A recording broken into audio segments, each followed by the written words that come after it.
U.S. employers slammed the brakes on hiring over the last 2 months and wages fell in September, raising new doubts the economy is strong enough for the Federal Reserve to raise interest rates by the end of this year. Payrolls outside of farming rose by 142,000 last month, and August figures were revised sharply lower to show only 136,000 jobs added that month, the Labor Department said on Friday.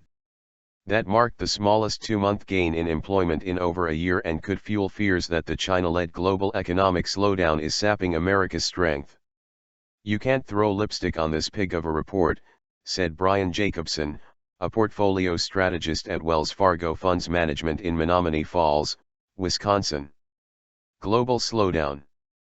U.S. factories are feeling the global chill and shed 9,000 jobs in September after losing 18,000 in August, according to the Labor Department's survey of employers. The recent pace of job growth should have been enough to push the unemployment rate lower because only around 100,000 new jobs are needed a month to keep up with population growth. But the jobless rate held steady at 5.1%.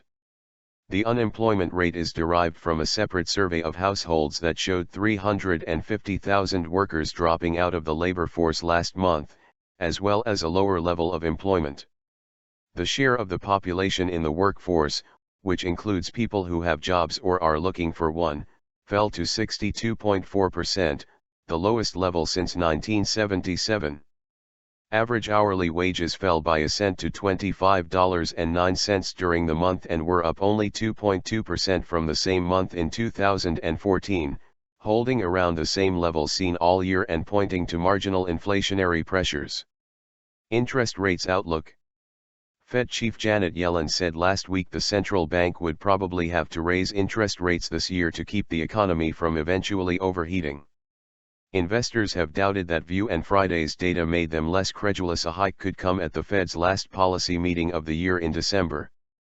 With a weak report here in combination with some of the other weakness that we are seeing across the globe, the odds get dinged for December, said Tom Porcelli, an economist at RBC Capital Markets. Economists polled by Reuters had expected job growth of 203,000 in September. U.S. stock index futures slid after the data, Treasury yields sunk and the dollar fell sharply against a basket of currencies. All told, revised estimates meant 59,000 fewer jobs were created in July and August than previously believed. In another grim sign, the number of hours worked in the country fell 0.2%, raising the specter that some broader softness might have gripped the economy last month.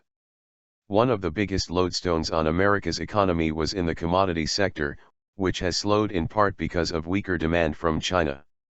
The price of oil has fallen nearly 50% over the last year, and U.S. mining payrolls, which include energy sector jobs, fell by 10,000 in September, the 9th straight month of declines.